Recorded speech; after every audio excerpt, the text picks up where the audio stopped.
శుక్లాంబరధరం విష్ణుం శశివర్ణం చతుర్భుజం ప్రసన్నవదనం ధ్యాయేత్ సర్వవిఘ్నోపశాంతయేత గజానన పద్మార్కం గజాననమహర్నిశమనేకదంతం భక్తానాం ఏకదంతం ఉపాస్మహే. శాంతాకారం భుజగసేనం పద్మనాభం సురేశం విశ్వాకారం గగనసదృశం మేఘవర్ణం శుభాంగం లక్ష్మీకాంతం కమలనయనం యోగిహుర్జానగమ్యం వందే విష్ణుం భవభయహరం సర్వలోకైకనాథం. గురుర్బ్రహ్మ గురుర్విష్ణు గురుర్దేవో మహేశ్వర గురుర్సాక్షాత్ పరం బ్రహ్మ తస్మై శ్రీ గురవే నమః. ఈ ప్రేరణకు కారణమైనటువంటి గురుదేవులు బ్రహ్మశ్రీ చాగంటి కోటేశ్వరరావు గారి పాదపద్మాలకు సుభక్తిపూర్వకంగా నమస్కరిస్తున్నాను. ఈ రోజున పాల్గొన మాసంలో శుక్లపక్షంలో వచ్చేటటువంటి ఏకాదశి తిథి, దాని యొక్క మహాత్మ్యాన్ని గురించి తెలుసుకుందాం. పాల్గొన మాసంలో శుక్లపక్షంలో వచ్చేటటువంటి ఏకాదశిని ఆమలకి ఏకాదశి అనేటటువంటి పేరుతో పిలుస్తారు. ఈ ఆమలకి ఏకాదశి యొక్క మహాత్మ్యాన్ని బ్రహ్మాండ పురాణంలో మాంధాత మరియు వశిష్ఠ సంవాద రూపంలో మనకి ఇక్కడ చెప్పబడింది. మాంధాత మహారాజు ఒకసారి వశిష్ఠ మహర్షి దర్శనాన్ని చేసుకుని ఆయనతోటి సమస్త శుభాల్ని సౌభాగ్యాన్ని కలుగజేసేటటువంటి వ్రతం ఏదైనా ఉంటే కనుక నాకు తెలియజేయండి అని చెప్పి అడిగినప్పుడు వశిష్ఠ మహర్షి మాంధాత మహారాజు గారికి చెప్తూ అటువంటి ఒక మహావ్రతాన్ని గురించి, దాని యొక్క మహిమ గురించి, దాని యొక్క చరిత్రని గురించి నీకు చెప్తాను, శ్రద్ధగా విను. పాల్గొన మాసంలో శుక్లపక్షంలో వచ్చేటటువంటి ఏకాదశి పేరుని ఆమలకి ఏకాదశి అనేటటువంటి పేరుతో పిలుస్తారు. ఆ రోజు ఏకాదశి వ్రతాన్ని పాటించడం వలన కలిగేటటువంటి ప్రభావం ఏంటంటే, అది ఈ జన్మలో చేసినటువంటి సకల పాపాలను హరింపజేసి సద్గతిని కలుగజేస్తుంది. అంతేకాకుండా సహస్ర గోదాన ఫలితాన్ని ఈ ఏకాదశి ఇస్తుంది అని చెప్పి దానికి సంబంధించినటువంటి చరిత్రని తెలియజేస్తున్నారు. పూర్వకాలంలో వైదుషపురము అనేటటువంటి ఒక రాజ్యం ఉండేది. ఈ వైదిషపురంలో వైదిష అనేటటువంటి ఒక నగరం. ఈ నగరం చాలా సంపన్నమైనటువంటిది, సౌభాగ్యవంతమైనటువంటిది. నగరం సౌభాగ్యవంతమైనటువంటిది అంటే ఎలాగా అంటే, మనకి వాల్మీకి మహర్షి దశరథ మహారాజు గారి పరిపాలనలో ఉన్నటువంటి అయోధ్య నగరం యొక్క గొప్పదనాన్ని గురించి వర్ణిస్తారు. అలాగే ఈ వైదిష నగరంలో కూడా అక్కడ ఉండేటటువంటి జనులు శుద్ధ సాత్విక స్వభావులు. అలాగే ఎవరికి నాస్తిక భావాలు లేవు, అలాగే ఎవరికి పాపపు ఆలోచనలు లేవు. ఆ నగరం అంతా కూడా ఎప్పుడు వేద మంత్రాలతోటి ప్రతిధ్వనిస్తూ ఉండేటటువంటిది. ప్రజలందరూ కూడా తమ యొక్క సత్య సంధతతోటి, ధర్మవర్తనతోటి వర్ధిల్లుతూ ఉండేవాళ్ళు. అటువంటి ఈ వైదిషపురాన్ని చంద్రవంశజుడైనటువంటి వశిబిందుడు అనేటటువంటి మహారాజు గారి యొక్క వంశంలో పుట్టినటువంటి చైత్రరథుడు అనేటటువంటి మహారాజు గారు ఈ వైదిషపురాన్ని ఆ కాలంలో పరిపాలిస్తూ ఉన్నారు. ఈ చైత్రరథుడు చాలా శౌర్యవంతుడు, ప్రతాపవంతుడు, తేజోవంతుడు. అలాగే సత్యాన్ని, ధర్మాన్ని తూచా తప్పకుండా పాటించేటటువంటి వాడు. ప్రజలందరినీ కూడా చాలా ఆదరణతో చూసుకునేటటువంటి వాడు. కాబట్టి ఆ రాజ్యంలో ప్రజలందరూ కూడా సుఖ సంతోషాలతో ఉండేవాళ్ళు. రాజ్యం అంతా కూడా ధనధాన్యాలతో వర్ధిల్లుతూ ఉండేవాళ్ళు. ఇటువంటి లోటు లేకుండా ప్రజలందరూ కూడా చాలా ఆనందంగా ఉంటూ ఉండేవాళ్ళు. అంతేకాకుండా ఈ చైత్రరథుడు మహావిష్ణు భక్తుడు. ఈయన తప్పనిసరిగా ఏకాదశి వ్రతాన్ని పాటిస్తూ ఉండేటటువంటి వాడు. ఈయన యొక్క హరిభక్తి కారణంగా నారద మహర్షి కూడా ఈ నగరానికి వస్తూ వెళ్తూ ఉండేవాడు. అలాగే ఈ వైదిశ నగరంలో బీదవాళ్ళు, పిసినార్లు కూడా ఎవరూ లేరు. ఇలా ఆ పురం యొక్క ప్రజలు అందరూ కూడా ఆనందోత్సాహాలతో జీవిస్తున్నటువంటి తరుణంలో ఒకానొక సందర్భంలో పాల్గొన మాస శుక్లపక్షంలో ఏకాదశి తిథి వచ్చింది. ఆ రోజున ద్వాదశి తిథి కూడా మొదలవుతోంది. అటువంటిది చాలా మహిమాన్వితమైనటువంటిది అని విని ఉన్నటువంటి మహారాజు గారు ఆ రోజు ఆ నగరంలో ఉన్నటువంటి విష్ణువాలయాలన్నింటిలో కూడా చాలా గొప్పగా పూజలు జరపాలి అని చెప్పి ఆయన అందరికీ కూడా అనుజ్ఞ ఇచ్చాడు. కాబట్టి అన్ని విష్ణువాలయాలు కూడా బ్రహ్మాండంగా ఆ భగవంతుని యొక్క నామ సంకీర్తనతో ఆయన యొక్క పూజ కార్యక్రమాలతోటి అన్నీ కూడా చాలా హడావిడిగా ఉన్నాయి. రాజుగారు కూడా స్వయంగా ఉదయాన్నే ఒక విష్ణువాలయాన్ని చేరుకుని అక్కడ భక్తి శ్రద్ధలతో పూజా కార్యక్రమాలను కూడా పూర్తి చేసుకున్నాడు. ఆ ఆలయ ప్రాంగణంలోనే ఒక ఆమలకి వృక్షం ఉంది. ఆ ఆమలకి వృక్షాన్ని కూడా భక్తి శ్రద్ధలతో పూజించాడు.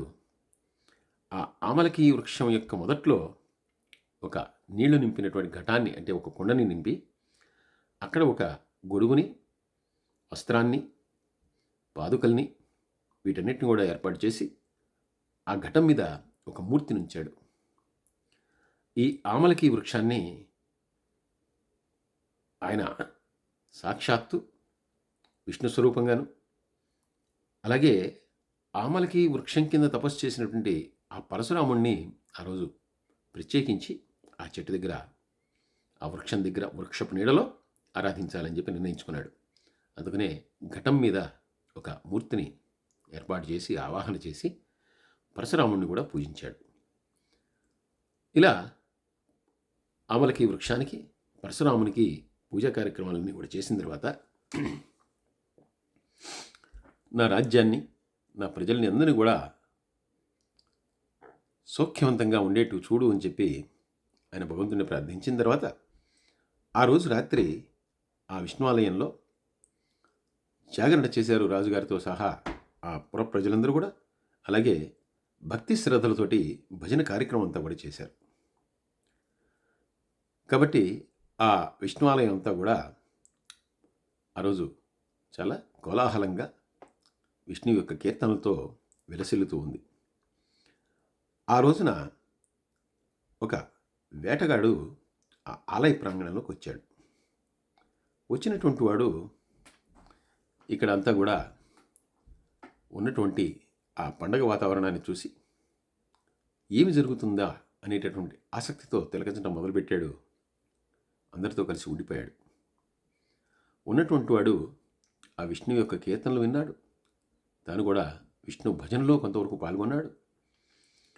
ఆ రోజు విష్ణు కథల్ని అనేక మంది పండితులు చెప్తూ ఉంటే అవన్నీ కూడా శ్రద్ధగా విన్నాడు.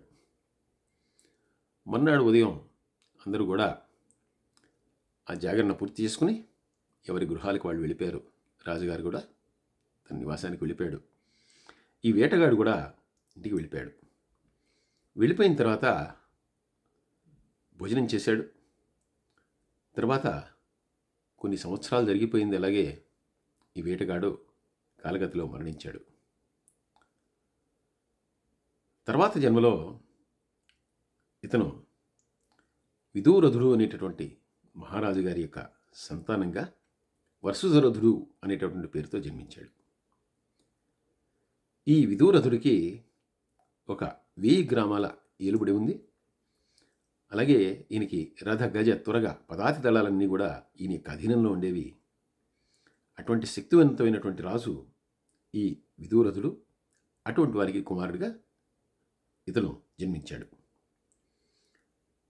ఈ వసురథుడు కూడా చక్కగా తేజస్తో ఉండేటటువంటి వాడు, ప్రతాపవంతుడు, భక్తి తత్పరుడు, విష్ణువుని చాలా గొప్పగా ఆరాధిస్తూ ఉండేవాడు. అటువంటి వసురధుడు ఒకనాడు వేటకు వెళ్ళాడు. వేటకు వెళ్ళినటువంటి వాడు మధ్యాహ్న సమయానికి ఈయనకి సేనతోటి విడిపోయాడు. వెనక ఉన్నటువంటి సైనికులు ఒక దారి వెళ్ళిపోయారు, ఈయన ఒక్కడిగా మిగిలిపోయాడు. అటువంటి సమయంలో ఒక వృక్షం కింద మధ్యాహ్నపు ఎండ నుంచి తప్పించుకోవడానికి సేదదీద్దామని చెప్పి ఒక వృక్షపు ఛాయలో ఆయన ఇక్కడ విశ్రమించాడు. మెల్లగా నిద్ర పట్టింది.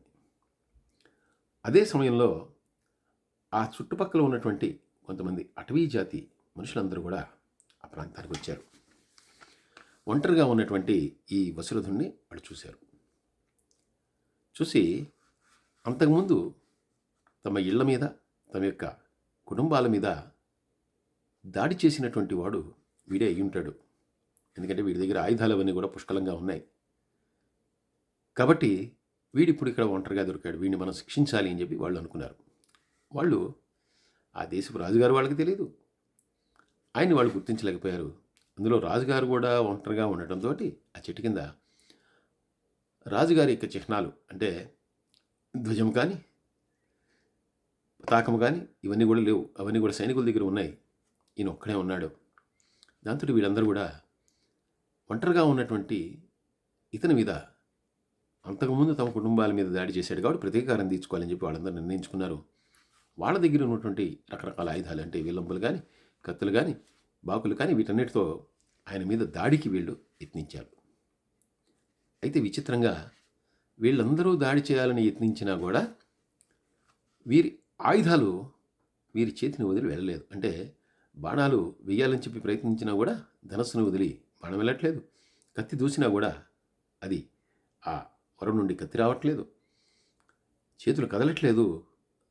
ఆయనకి ఎటువంటి అపకారం కూడా వీళ్ళు చేయలేకపోతున్నారు. ఇంకొందరు తమ యొక్క ఆయుధాలని ఆయన మీద విసిరాలని చెప్పి ప్రయత్నం చేసిన ఆయుధాలు ఆ శరీరాన్ని తాకి పడిపోతున్నాయి తప్పితే శరీరం మీద ఎటువంటి గాయాన్ని కూడా కలిగించట్లేదు. ఇలా వీళ్ళు ఆశ్చర్యచకితులైతే చూస్తున్నటువంటి సమయంలోనే ఒక సర్వాభరణ భూషితమైనటువంటి అద్భుత సౌందర్యంతో ఉన్నటువంటి స్త్రీ ఒక ఆమె ఉన్నట్టుండి అక్కడ ప్రత్యక్షమైంది. వెంటనే వీళ్ళందరూ కూడా అక్కడి నుంచి వెళ్ళిపోయారు. ఈ ఉన్నటువంటి వాడు ఎవరో మహిమాన్వితులా ఉన్నట్టున్నాడు. అలాగే ఎవరో స్త్రీ కూడా ఇప్పుడు ఇక్కడ ప్రత్యక్షమైంది.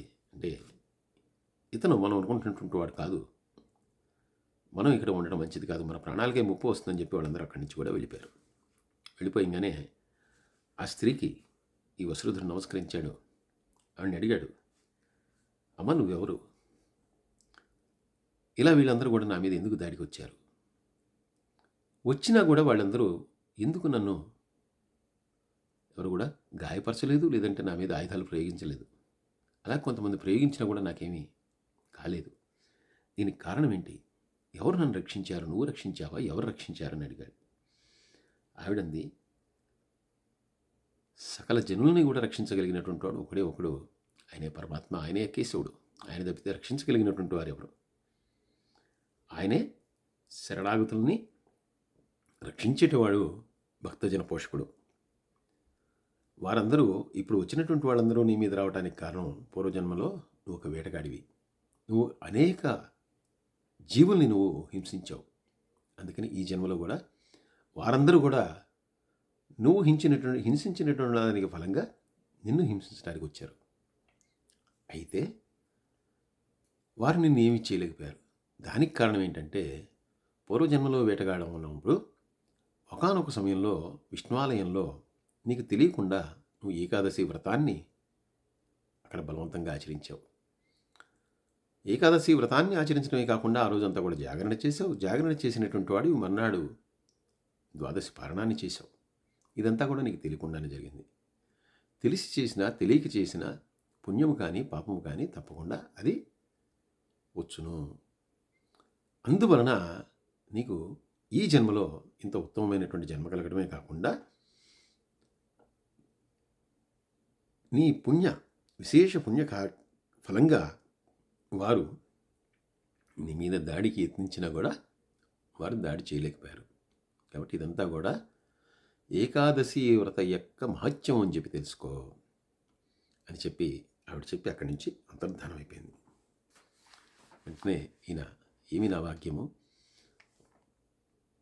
క్రితం జన్మలో తెలియక చేసినటువంటి ఒక్క వ్రత ప్రభావంగా నేను ఇంత గొప్ప ఫలాన్ని పొందానంటే ఈ జన్మలో ఆ స్వామివారి యొక్క పదాల్ని ఆశ్రయిస్తే కనుక ఇంకెన్ని సత్ఫలితాల్ని పొందుతాను అని చెప్పి అనుకున్నటువంటి వాడే ఆ విష్ణువుకి నమస్కరించుకుని ప్రతి ఏకాదశిని కూడా ఆయన భక్తి శ్రద్ధలతో పాటించడం మొదలుపెట్టాడు. ఆ తర్వాత ఆయన కాలం తీరిన తర్వాత ఆయన విష్ణు పదాన్ని చేరుకున్నాడు.